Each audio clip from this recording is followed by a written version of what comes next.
เป็นสารณะที่เปิ่งของหมู่เฮาทั้งหลาย ขอกราบไหว้สาบุญญาปารมีธรรม ท่านอาจารย์ท่านพระครูอภิวัฒนวิกรมรองเจ้าคณะอำเภอดอยหล่อผู้อำนวยการสถานีวิทยุมวลชนคลื่นสีขาวเพื่อชาวประชาเจ้าอาวาสวัดปากทางเจริญผู้ดำเนินรายการเสียงธรรมแสงอรุณและรายการอู้จ่าภาษาธรรมพร้อมไปด้วยท่านครูบาอาจารย์พระมหาเถระพระเถรานุเถระพระสังฆพระสงฆ์องค์เจ้าขอกราบไหว้สาบุญญาปารมีธรรมพระเดชพระคุณหลวงพ่อสุนทรธรรมานุโยค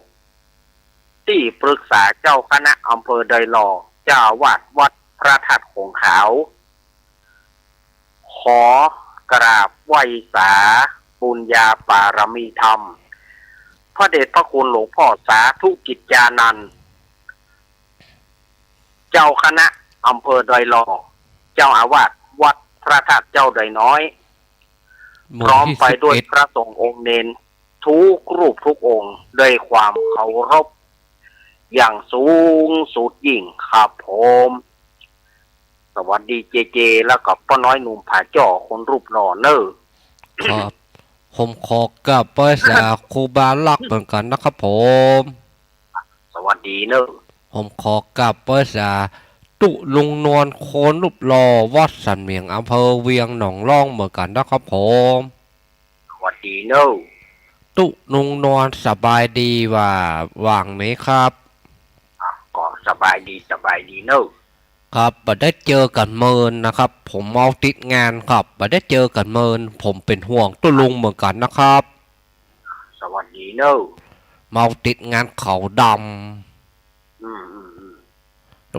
วันการบัดสัม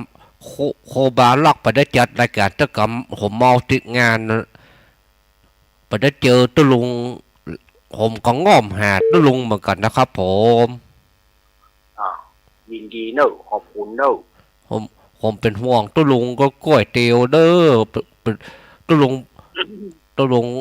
ผมเป็นห่วงตุลุงผู้สูงวัยนะครับขอบคุณเนอ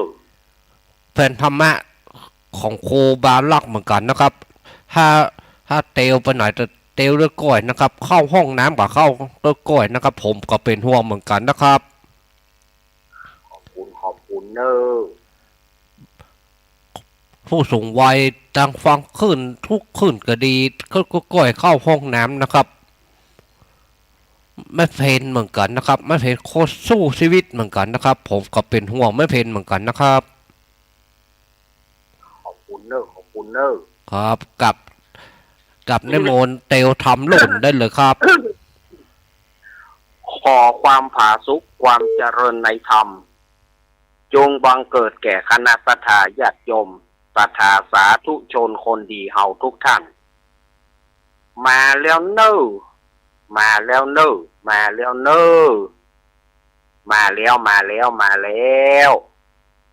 มาปะกันในรายการสาระธรรมยามค่ำซึ่งปกติก็จะดำเนินรายการโดยหลวงลุงชัยวัฒนาคะเสโนหรือว่าตุลุงนันตุลุงยองแต่ด้วยวันนี้เปิ่นติดศาสนกิจปุ้นงานบำเพ็ญกุศลศพของพระเดชพระคุณหลวงพ่อพระพุทธบาทพิทักษ์วัดพระพุทธบาทตากผ้าตำบลบากกอกอำเภอป่าซางจังหวัดลำพูนบางคนก็ถามว่าพิกัดอยู่ที่ไหนท่านอาจารย์วัดพระพุทธบาทตากผ้าก็คือใกล้วัดจังกอมมันนะเอาง่ายๆใกล้วัดจังกอมมันนะติดวัดจังกอมมันนะวัดพระบาทตากผ้าเนาะงานบำเพ็ญกุศลของหลวงพ่อพระพุทธบาทพิทักษ์เปิ้นจะพระราชทานเพลิงวันพุธเนาะ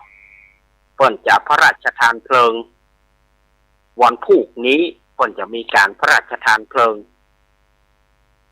วันพุธฉะนั้นก่อนหลวงลุงจะมาปะสถาญาติโยมก็คือวันจันทร์บนเด้อวันจันทร์เมื่อวันจันทร์บ่ายสามสารธรรมยามบ่ายยามแรงเนาะหลวงลุงจะได้มาปะกับสถาญาติโยมหลวงลุงก็ติดงานหั่นงานนี่บึดก็งานขาวดำงานบำเพ็ญกุศลหลวงลุงเพิ่นเป็นโฆษกะโฆษกเนาะแล้วก็บึดสถานนิมนต์ไปวัดหั่นวัดนี่เข้ากำตัวอย่างตัวแต่ตอนนี้ก็ วันนี้ก็ยังมีปุ้นนะวัดพระพุทธบาทตากผ้าปุ้นนะตำบลบะกอกอำเภอป่าซางจังหวัดลำพูนปุ้นนะติดวัดยางกอมปุ้นนะ สถาญาติโยมวันนี้ก็เลยเป็นคิวของเก้ากับผม อาตมาภาพสามเณรรักขวัญโยนันวัดสันเมืองตำบลหนองล่องอำเภอเวียงหนองล่องจังหวัดลำพูนก็เลยมาเป็นผู้รับผิดชอบดำเนินรายการตั้งแต่เวลา6 โมงแรงเป็นต้นไปจนถึงเวลา2 ทุ่ม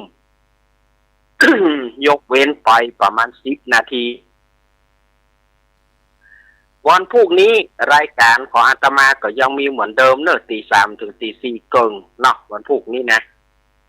ตี 3 ถึงตี 4 เกิงนะถ้าวันเสาร์วันอาทิตย์นี่มันถึงบอกเป็นรับเป็นนอนละ โดยเฉพาะวันอาทิตย์นี่นะมันถึงบอกเป็นรับบอกเป็นนอนและสถานญาติโยมตี 2มันต้องตื่นละตื่นมาแล้วก็ต้องตั้งวิทยุอย่างให้เรียบร้อยถ้าเอาว่ากำเดียวก่อนเนี่ยนะก็เดียวลมไปแล้วเพื่อแล้วเพื่อยาตี 3 ปลายโอ้ตายละได้เงี้ยอย่างละ ฉะนั้นก็ เขาก็ต้องตื่นเช้านะวันอาทิตย์ก็ต้องตื่นเช้าหน่อยบางทีบอกมีครูบาอาจารย์เข้าก็จำเป็นจะต้องเฮาก็จะต้องมานั่งนั่งจ๋าถ้ามีครูบาอาจารย์เปิ้นมาเข้าก็เลี้ยวไปเนาะรายการนี้ออกอากาศทางสถานีวิทยุแม่ขจารโมเดิร์นเรดิโอ 94.50 เมกะเฮิรตซ์บ้านสันบะนะตำบลแม่เจดีอำเภอเวียงป่าเป้าจังหวัดเชียงรายโดยป้าน้อยสุวรรณแม่อนงพรหมมินทร์สถานีวิทยุห้วยตองซักเรดิโอ 98.75 เมกะเฮิรตซ์ตั้งอยู่วัดห้วยตองซักตำบลขวงเปาอำเภอจอมทองจังหวัดเชียงใหม่โดยเมตตาธรรมของหลวงพ่อวาปีวรมานิชกับท่านอาจารย์ชวริตชยวังโสสถานีวิทยุคลื่นพระพุทธศาสนาการศึกษาและวัฒนธรรม 104.50 เมกะเฮิรตซ์วัดไฟหินตำบลสุเทพอำเภอเมืองจังหวัดเชียงใหม่โดยเมตตาธรรมของท่านอาจารย์ท่านพระครูสมบุวิสุวัฒน์วรจิโจสถานีวิทยุสถานีวิทยุ 106.50 เมกะเฮิรตซ์วิทยาลัยสงฆ์นครลำปางนะ106.50 เมกะเฮิรตซ์ประเด็นนี้ไปเปิ้นตั้งอยู่วัดที่วัดบรรพตสถิตจังหวัดลำปางโดยเมตตาธรรมของท่านอาจารย์ท่านพระมหาสมชาติชาตะปัญโยเป็นผู้อำนวยการประเด็นนี้ขอแสดงความยินดีชื่นชมแสดงความยินดีกับท่านผอ.คนใหม่เด้อ แห่ง 106.50 เมกะเฮิรตซ์เนาะท่านอาจารย์มหาสมชาติชาตะปัญโยนะแล้วก็ลำปางสตาร์ 101.25 เมกะเฮิรตซ์ของคุณโยมดารุณีและลำพูนเรดิโอบ้านป่าซัก อำเภอเมืองจังหวัดลำพูนนี่ก็คือรายชื่อรายนามของสถานีวิทยุต่างๆที่เปิดรับสัญญาณตั้งแต่เวลานี้เป็นต้นไปขออนุโมทนาขอบพระคุณท่านหัวหน้าท่านเจ้าหน้าที่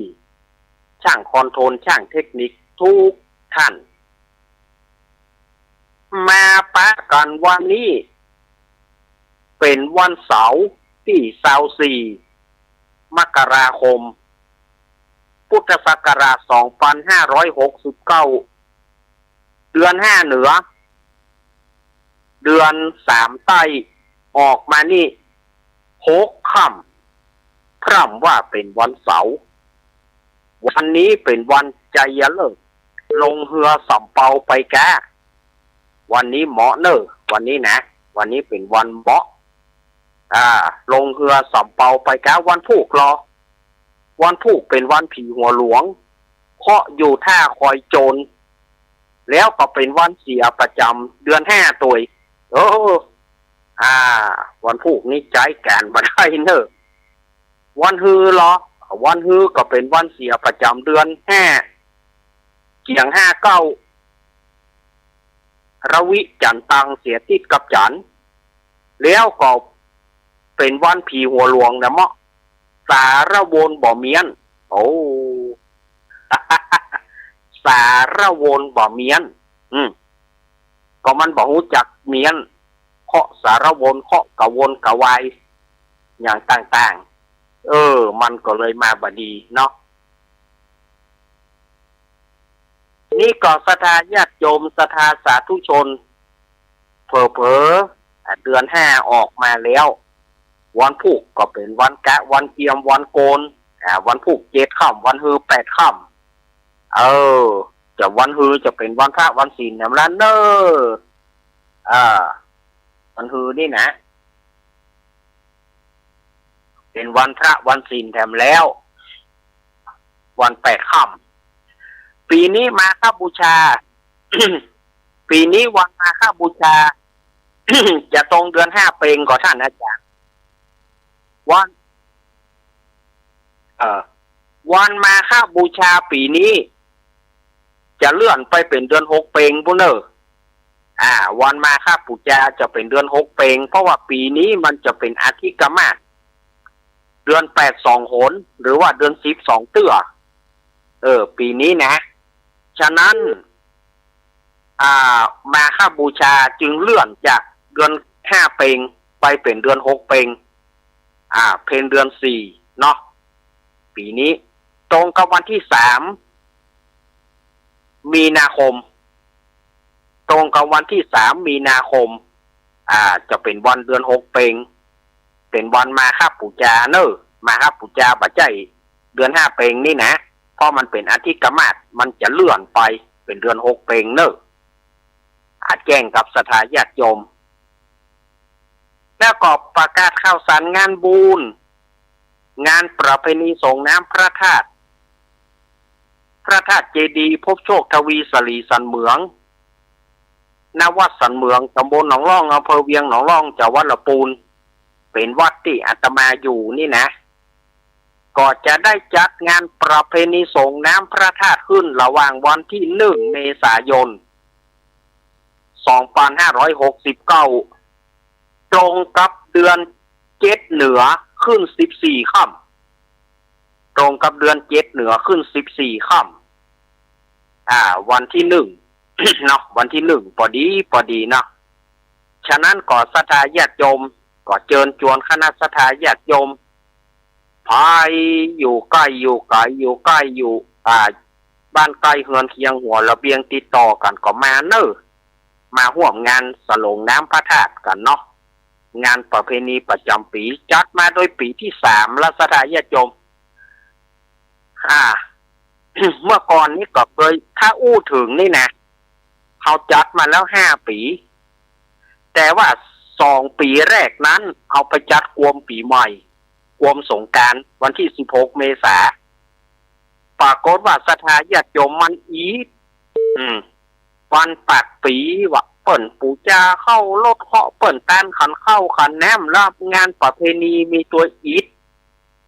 ก็เลยเลื่อนกันมาได้3 ปีเลื่อนกันมาเป็นวันที่1 เมษายนก็เริ่มตั้งแต่66มาเริ่มตั้งแต่67มา67มา เป็นวันที่1 เมษายนเริ่มกันมาตั้งแต่67 68แล้วก็จะเข้า69นี้ฉะนั้นสถาญาติโยมก็เชิญชวนมาเอี่ยวมาแหว่งกันเนอผู้ใดมีจิตศรัทธาจะรับเป็นเจ้าภาพสังฆทานก็ติดต่อที่อาตมาได้เนอหรือว่าตามเจตนารมณ์ของสถาญาติโยมจะ5 คนเข้าสั่งกะ10 คนเข้าสั่งกะก็ได้สั่งละ300 บาทแต่ถ้าว่าสถาอาตมาก็บอกให้รบกวนสถาญาติโยมนะแต่ก็ถ้าเขาบอกไปสถาญาติโยมก็ว่าอยากจะร่วมทำบุญอีหะเมาะแต่ถ้าสถาญาติโยมมีใจศรัทธาก็ขออนุโมทนาไว้ล่วงหน้าเนอถ้าฝ่ายจะร่วมก็สั่งละ300 บาทถ้าฝ่ายจะร่วมไปสังฆทานเนาะอันนี้หรือว่าสถาญาติโยมจะห้อมกันมาเท่าใดก็ได้ก็ตามเจตนารมณ์ของสถาญาติโยมตามวักมาหาได้นะเนอเอาหูกันเนาะเมื่อมาปะกันแล้วอาตมาภาพก็จะเชิญชวนคณะสถาญาติโยมได้สวดมนต์ทำวัดเย็นเดี๋ยวก่อนเนาะสวดมนต์ทำวัดเย็นแล้วก็จะเจริญพุทธมนต์ไปเห็นหน่อยหนึ่งแล้วก็จะได้สาระต่างๆหลังจากที่หายไป2 สัปดาห์ก็ง่อมหาสถาญาติโยมเหมือนกัน ตอนนี้ก็ปิกมาเมื่อมาถึงว่ามาแทนรายการอาตมาก็เอาวิกฤตที่เป็นโอกาสเอาวิกฤตที่เพื่อเป็นโอกาสเชิญชวนคณะสถาญาติโยมได้ ทำวัดเย็นด้วยกันก่อนเนาะก้าวกับผมขอกราบอาราธนานิมนต์ท่านอาจารย์ท่านพระมหาสมชาติชาตะปัญโยวัดวันโพธิสถิตผู้อำนวยการสถานีวิทยุวิทยาลัยสงฆ์นครลำปาง 106.50 เมกะเฮิรตซ์ผอ.ใหม่สิงได้เพื่อเกียรติจุดเทียนธูปบูชาพระรัตนตรัยในโอกาสนี้ขอกราบอาราธนานิมนต์ครับผมสถาญาติโยมเฮาพนมมือเนอพนมมือขึ้นเนาะท่านอาจารย์มหาเปิ้นจุดเทียนธูปบูชาพระรัตนตรัยละวันนี้ก็นิมนต์ผอ.นิมนต์ท่านผอ.เลยกะท่านผอ.วิทยาลัยสงฆ์นครลำปางเห็นเลยวันนี้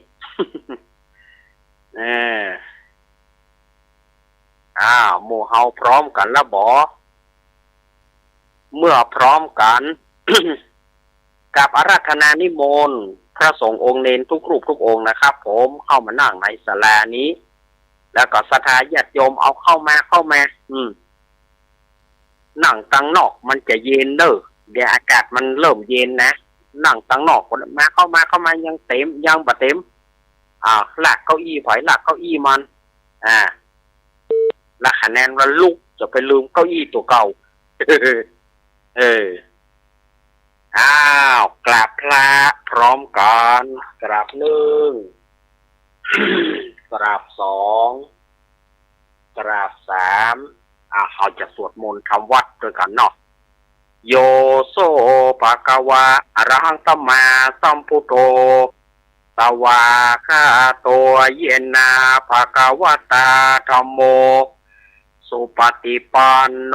ยัสสะภะคะวะโตสาวกสังโฆธัมมายังภะคะวันตังสัทธัมมังสัสสังฆังอิเมหิสักการเรหิยะทาระหังอารูปิเตหิอภิปุชยามะ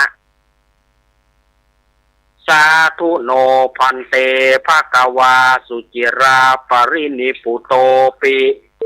ปัจฉิมาชนะตานุกัมปมานาสาอิเมสักการเรทุกขตาปนาการะปุเตปฏิกันหาโตอัมหากังทีครตังหิตายะสุขายะอรหังสัมมาสัมพุทโธภะคะวาโพ พุทธังภควันตังอภิวาเทมิกราบสวากาโตภควตาธัมโมธัมมังนามัสสามิกราบสุปฏิปันโนภควโตสาวกสังโฆสังฆังนามามิกราบหันธรรมยังพุทธสาภควโตปุปภาคณมกรันเจวะพุทธานุสตินยันจักกโรมาเสนะโมตัสสะภะคะวะโตอะระหะโตสัมมาสัมพุทธัสสะนะโมตัสสะภะคะวะโตอะระหะโตสัมมาสัมพุทธัสสะนะโมตัสสะภะคะวะโตอะระหะโตสัมมาสัมพุทธัสสะตังโฆปานาภะคะวันตังเอวังการยโนจิตติสัทโธอภุกโตเอติปิโสภะคะวะอะระหังสัมมาสัมพุทโธ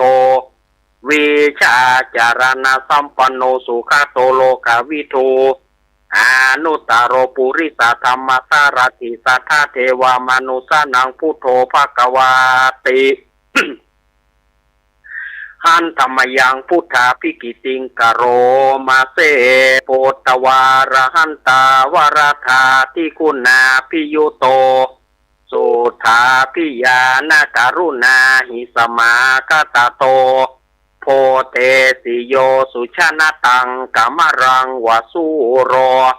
วันธามหังตมรนังศิรสาจิเนนทังพุทโธโยสัพพปานินังสารนังเขมามุตตมังปาตมานุสติทานังวันธามิตังสิเลนังพุทธาสหัสมิทาโสวาพุทโธเมสามิกิสโรพุทโธทุกาสัคาตาจะวิทาตาจะอิตาสเมพุทธังสาหังนิยาเทมิสาริรันชีวิตังจิทังวันทันโตหังจาริสามิพุทธาเสวะสุโพธิตัง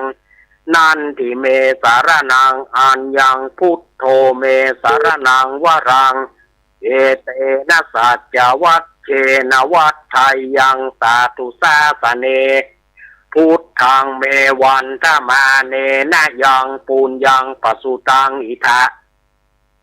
สัพเพปิอันตรายาเมมเหสุงตัสเตชะสาสทายะโยมหมอบกราบเนอกายเยนะวาจายะวะเจตสาวาพุทเทกุกมังปะกตังมะยะยังพุทโธปฏิกันหันตุอัจฉยันตังการันตะเรสังวริตุงวะพุทเท หันธรรมยัง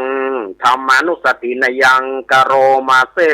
สวากาโตภควตาธัมโมสันทิติโกอาการิโกเอหิปัสสิโกโอปานายิโกปัจจตังเวทิตาโปวินยูหิติหันธรรมยังธรรมาภิกิติงกโรมาเสสวากาตา ตาทิกุณโยกวาเสนาสยโยโยมะกะปะกะปริยติวิโมกะเพโทธัมโมกุโลกะปัตนาการธาริธาเรวันธามหังตมหรังวรธรรมเมตังธัมโมโยสัพพปานินังสารนังเขมามุตตมังทุติยานุสติทานังวันธามิตังสิเลนังธรรมาสหัสมิทาโสวาธัมโมเมสามิกิสโรธัมโมทุกขาสัคคาตาจะวิทาตาจะอิตาสเมธัมมังสาหังนิยาเทมิสาริรันชีวิตังจิทังวันทันโตหังจาริสามิธัมมาเสวะสุธรรมตังนันทิเมสารนังอัญญังธัมโมเมสารนังวรังเอเตนะสัจจวัตเชนวัตไทยังสาธุสาสเน ธรรมังเมวันธมาเนนะยังปุญญังปัสสุตังอิทะสัพเพปิอันตรายาเมมะเฮสุงตัสสะเตชะสาสถายะจมหมอบกราบลงกาเยนะวาจายาวเจตสาวาธัมเมกุกมังปะกตังมะยะยังธัมโมปฏิกันหันตัวชยันตังการันตะเรสังวริตุงวะธัมเม หันธรรมยังตั้งขานุสตินายังกโรมาเสสุปฏิปันโนภะคะวะโตสาวกสังโฆอุชุปฏิปันโนภะคะวะโตสาวกสังโฆยายาปฏิปันโนภะคะวะโตสาวกสังโฆสามีจิปฏิปันโนภะคะวะโตสาวกสังโฆญาติทางจัตตาลิปุริสายุคานิอัฏฐปุริสาปุกลาเอสะภะคะวะโตสาวกสังโฆอาหุนโยปาหุนโยทักขินโยอัญชริการณิโยอานุตตรังบุญญาเกตังโรกัสสาติหันธรรมยังตั้งคาภิกิติงกโรมาเสสัทธรรมโชโสปฏิปฏิคุณาพิยุโตโยตระพิโรอริยปุกราสังคเสโตศีลาทิธรรมปวราสยกายจิโตวันธามหังตมริยานักรังสุสุทังสังโฆโยสาภปานินางสารนังเขมตมังตาติยานุสติทานังวันธามิตังสิเลนะหังสังกาสหัสสมิทาโสวาสังโฆเมสามิจิสโรสังโฆทุกขาสาคาตาจะวิทาตาจะอิตสเมสังขังสาหังนิยาเทมิสาริรันจิวิตังจิทังวันทันโตหังจาริสามิสังฆาโสปฏิปันนาตังนันทิเมสารนังอัญญังสังโฆเมสารนังวรัง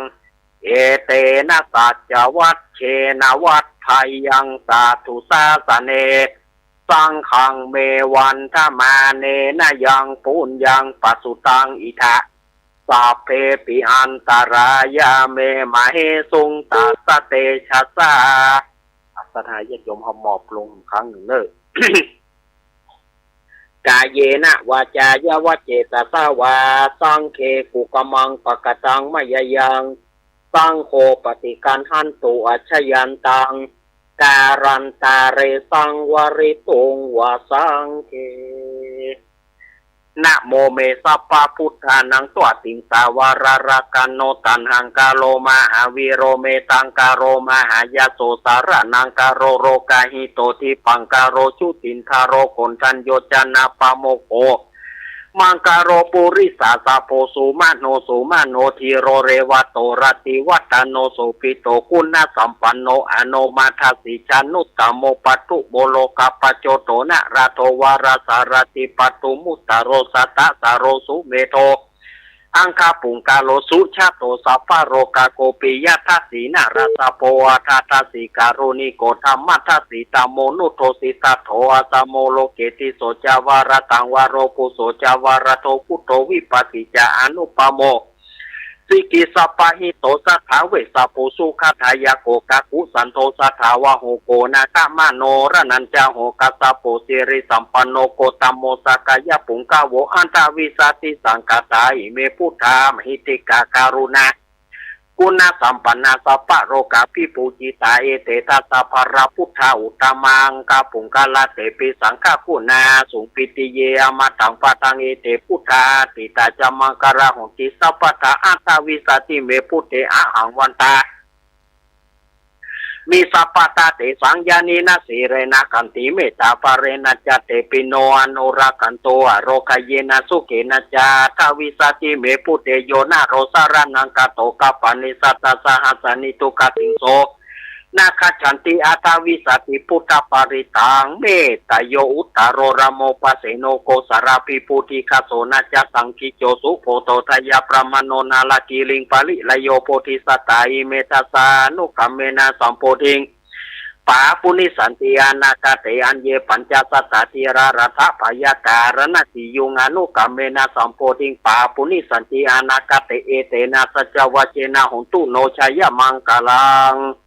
สถายาโยมกรวดแหนมเนอเมตัญจาสปาโรกัสสมิงมานาสัมภาวเยอปาริมานังอุทังอโรจเตริยัญจาสัมปตังอเวรังอสัพพตังติตัญจารังนิสินโนวาสยโนวายวัตสวิกตเมโทเอตังสติงาติสยพระมเมตังวิหารหิตามโหติสินจานุปกรรมสีระวัฏสานินาสัมปโนกาเมสุวินัยเกทังนาหิจตุกปัสสยังปุณณเรติติการณิยเมตาสุตาปะมโนพุทโธ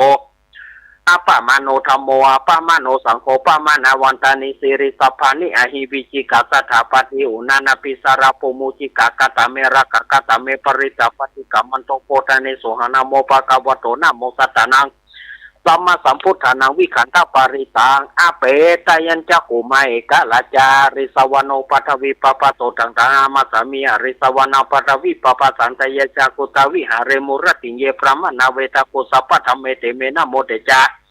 มังปรายันตุนามัทุพุทธานังนามัทุโพธิยานาโมวิมุตตานังนาโมวิมุตติยาอิมังโสปาริตังกตมโรวะสมากปริติโมระปาริตัง เอตาวาตาจามเหหิสัมปทามุญญาสัมปทังสเปเทวานุโมทันตุสัพพสัมปติสิทธิยาทานังทะทันตุสัทธยาเสระระกตุสัพพทาภาวนาปิรตาหุตุกัจจตุเทวตากตาสัพเพพุทธา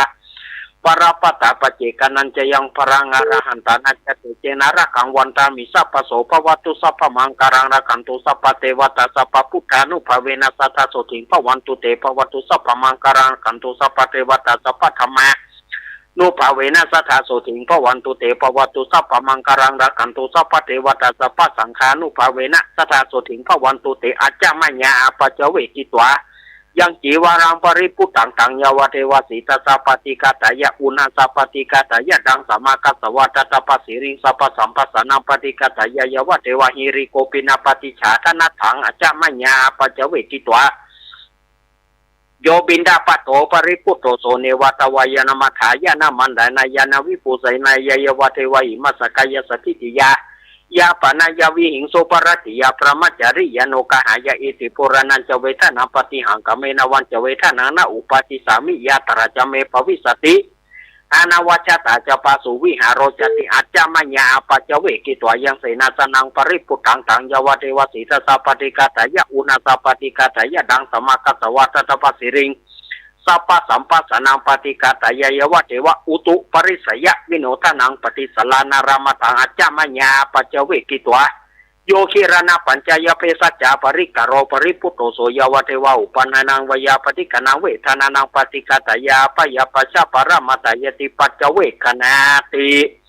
อิเรโอตปะสัมปันนสุขธรรมสมาหิตาสันโตสัพปุริสาโลเกเทวตมติวุจจเรสันติปะกาปัตนาสันติปทาวัจนามาตาปิตาจนิขันธาจทะเวทะปฏิกรรมสุโขพุทธานังอุปโทสุขาสตมเตสนาสุขาสังกัสสามคีสมากันันตโปสุโขคติโยเสโตจนิตสมิงเยโกตปฏิชัยโนวิจาจารณสัมปันโนโสเสโตเทวามโนเสเทวตปฏิยติโจรติมาปฏิจันติมาสันนโทคติโยตปฏิจยิตปฏิพระมโนอัฏสปะมโหรตังพุโตตปะเอเตจัสสะอโรกายาปารมาราภาปันทุติปารมังทานังวิสาตังปารมายตินิปานังปารมังสุขังกราบหนึ่ง กราบสอง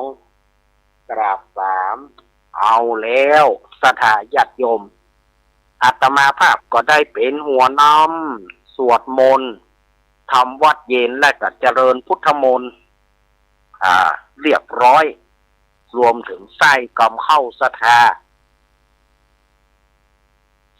ญาติโยมเป็นผู้สันนิบาตตานเข้าเป็นผู้ใส่บาตรญาติพกมาตุเจ้าก็มีหน้าที่ปอนปอนแล้วก็ใส่กำเข้าศรัทธาด้วยการสวดอาจามยาเป็นการใส่กำเข้าศรัทธาว่าคือได้เป็นบาปเป็นกรรมว่าคือได้เป็น ว่าคือได้เป็นโตดเป็นตาต่อกันเพิ่นก็มีการใส่กำเข้า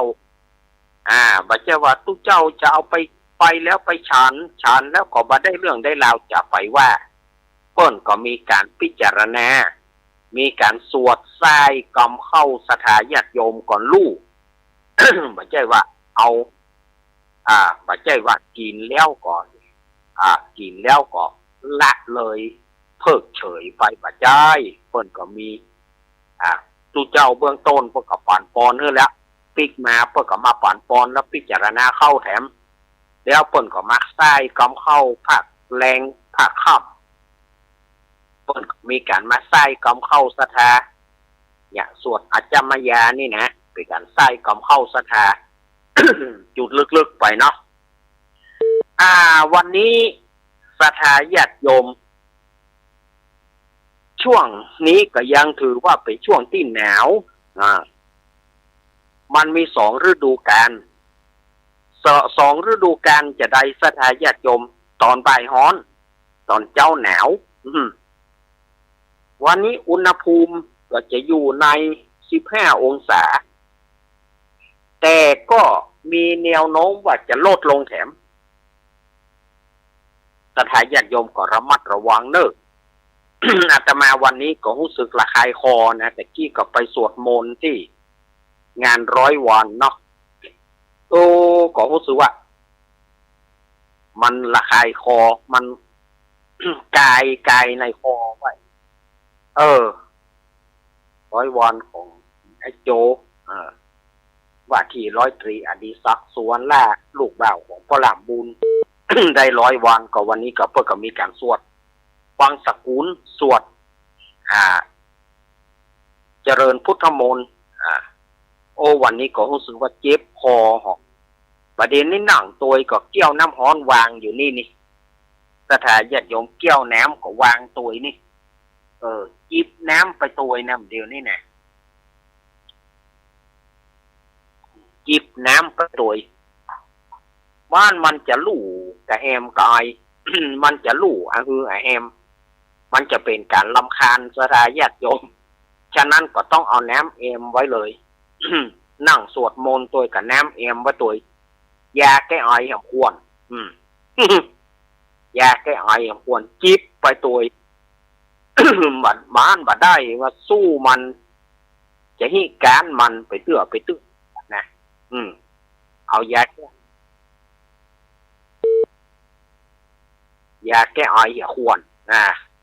อันนี้ยาแก้ไอหงยาปุ้น เปล่าคือยาแก้ไอหงยาก็เอามาจุบคอเห็นหน่อยเขาซื้อว่าบ่ม่วนกับจุบคอเขาซื้อบ่คอเห็นหน่อยเพื่อมันพอให้พอดีเนาะอากาศมันขึ้นลงมันออกแรงแห้งคอยอย่างที่เคยว่านะเมื่อมันออกแรงแห้งคอยมาแล้วมันก็ยังต่างๆมันก็แห้งเฮาดูผิวเฮาเนี่ยญาติโยมบ่ต้องหยังละญาติโยมลองดูผิวเฮาเนี่ยมาเรียนเนี่ยแตกปุ๊กแตกเพราะว่ามันเข้าหน้าแล้งแล้วผิวเฮาก็ยังแตกบางคนก็ต้องอาศัยครีมทาผิวบางคนก็ต้องอาศัยโลชั่นบางคนก็ต้องอาศัยนวดนั่นนะเปิ่นว่าครีมทาปากนั่นนะนวดที่เปิ่นมีลิปมันก็เอาลิปมันเข้าทาปากมันแห้งมันแตกผิวของเฮาเนี่ยมนขลกตกเพราะว่ามันถึงออกแรงมาเนาะออกแรงมาเดือน5แล้วก็จะเข้าเดือน6แล้วนี่ประเดี๋ยวนี้เดือน5เดือน5หน้าแล้งลมแหงปัดจ่อบ่ม่วงนั่นแหละคนโบราณเปิ้นว่าบ่ม่วงตีข้างห้องอาตมาว่าปีนี้ถ้าจะบ่ได้กินละก้าอีกพอถึงเดือน5มามันก็คือจ่อกำลังจ่อนะกำลังเริ่มจ่อมากำลังตุ่มออกมาก็ว่ามึงบ่หน่วยนี่มึงบ่หน่วยกูจะฟอนละหนึ่งเนาะ มึงบ่หน่วยจะได้จะเป็นกูจะฟันแล้วเนอะกูบอกไว้แล้วเหนื่อยเนาะมันถ้าจะกลัวมีดเขา เดี๋ยวนี้เริ่มจ่อมาจูพุทธจัดพัดแล้วเหรอมันถึงฤดูกาลของเปิ้นตามฤดูกาลของเปิ้นนะเปิ้นก็ตึงเป็นเดือนห้าเนี่ยบ่ม่วงคุบ่ม่วงคำบ่ม่วงแงบ่ม่วงไฟบ่ม่วงจะหิดบ่ม่วงขี้ดาหมูนี่นะมันตามสมัยแต่ก่อนพวกก็เดือนห้าเนี่ยหรอกมันจะเริ่มจ่อบ่ม่วงปากหุ้งบ่ม่วงไอ้อย่างต่างๆเนี่ยบ่ม่วงพื้นเมืองเฮานี่นะบ่ม่วงขี้หญ้าขี้เยอะเนี่ยบ่ม่วงขี้หญ้าที่มันอยู่ต่ำป่าน่ะบ่ม่วงที่กินมันเหม็นๆน่ะต้นหอมบ่ม่วงขี้หญ้าที่มันออกต่ำแพะต่ำป่าประเดี๋ยวนี้คงจะมีอยู่ตังลีตังอย่างก็น่าจะมีอยู่บ่ม่วงขี้หญ้านี่นะประเดี๋ยวนี้เขาบ่เอาต้นเขาเอากระโต้นมันกิ่งมันเขาบ่เอากิ่งมันเขาเอาบ่ม่วงพันธุ์อื่นไปแทบมันเหลียบ่ม่วงขี้แย้นี่มันก็เลยมันหน่วยมันบ่ใหญ่แต่มันสุกมาเนี่ยกลิ่นมันเหม็นแต่มันหวานม่วงขี้แย้นี่นะหน่วยมันบ่ใหญ่ป้อมปอกล็อกไปแรกว่าแต่ก่อนเพิ่นจังเอามาแปลงบ่ม่วงแผ่นกันเอามาแปลงบ่ม่วงแผ่นกันบัดเดี๋ยวนี้มันบ่มีละบางคนก็เหลือกระต้นมันไว้เอาต้นมันไว้แล้วเอากิ่งบ่ม่วงอื่นเข้าทับจิ้มหงจิ้มแหงอาทูอาแทเนี่ยเอาเข้าใส่ไปปีนี้ก็รู้สึกว่าจ่อมามันเขาว่าเอาสารเข้าใส่บอกจะไปใส่เอาสารเข้าใส่แล้วมันจะแย้มเอาเข้าบ่ได้กินมันก็ดื้อเอาสารเข้าใส่จะไปใส่เหนื่อยเนาะปีอาตมาก็มาถามหลายเตือแล้วว่าเขาใส่สารบอกบ่ใส่ปล่อยมันบอกกระจ่างมันบอกก็ละมันไว้นั่นนะมันก็เริ่มหยอกมันไม่คำเจนี่จะหูไปทุกเรื่องนะก็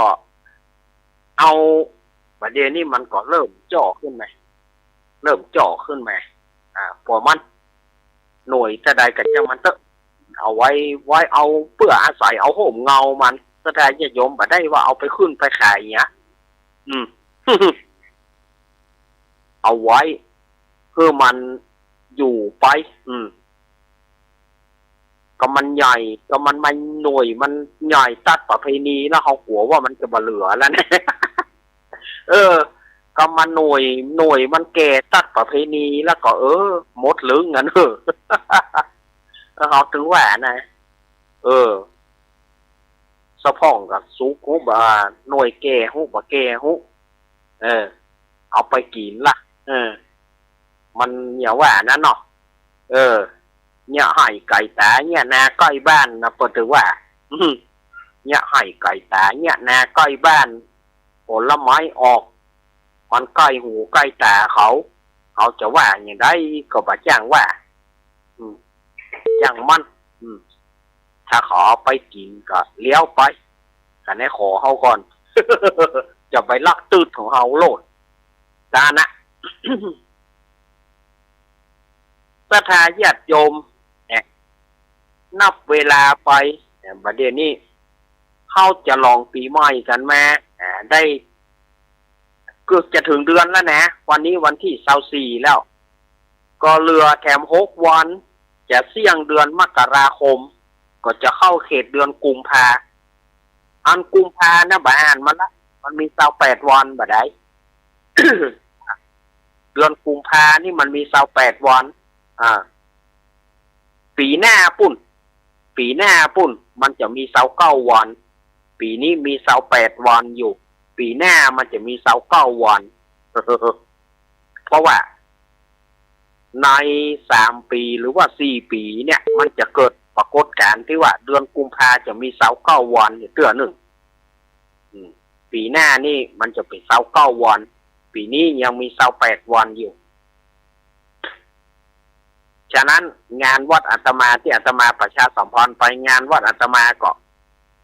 เดือนกุมภานี่เอาก็บอกว่ามันรับเพราะเดือนกุมภานี่มันถึงน้อยเดียวบ่ได้เรา8 วันก็จะเข้ามีนาแล้วก็เมษาแห่สถาญาติโยมว่า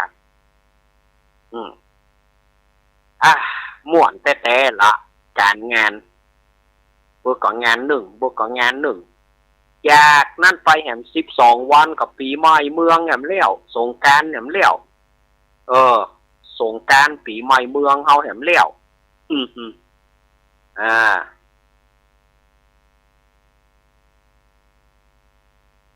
กุมภานี่ก็จะมาแบบว่าตรุษจีนปีใหม่ของจีนนะ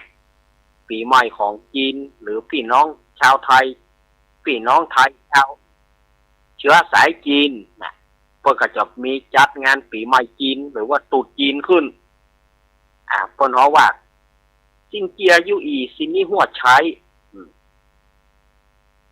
กำมงคลเพิ่นมี3 อัน6 ลกซิ่ว6 ลกซิ่ว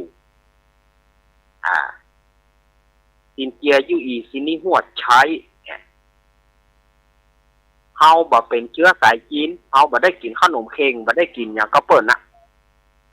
เพราะเฮาบ่มีเชื้อสายจีนเฮาเป็นลูกครึ่งเหมือนกันครึ่งสันปะตองครึ่งสันเหมืองแม่เฮาเป็นคนสันปะตองคนใดที่มีเชื้อสายจีนนะเพิ่นฮ้องตึงนังเกี้ยคนใดที่เป็นเชื้อสายจีนเพิ่นฮ้องตึงนังเกี้ยพ่อเป็นจีนแม่เป็นไทยหรือว่าแม่เป็นจีนพ่อเป็นไทยก็ตามเถอะเพราะว่าตึงนังเกี้ยเวลาช่วงแรกอาตมาหมดไปละสถานญาติโยมจะไปฟังหนีไปไหนเจ้าเนอจะได้อาตมาเปลี่ยนรายการก็เดียวอาตมาก็เติมน้ำฮ้อนกำเดียวเปลี่ยนรายการกำเดียวเนอพอเกิน10 นาทีก็เดียวก็ก้อนมาปะอาตมาถึงรอบหนึ่งสถานญาติโยมสมพงษ์ถามวันนี้มีการใต้เพลงก็มีสถานญาติโยมตายเพลงมีเดี๋ยวจะจัดเถอะเดี๋ยวเนอะจะมาเปลี่ยนรายการกับเดี๋ยวเนอะเจริญพร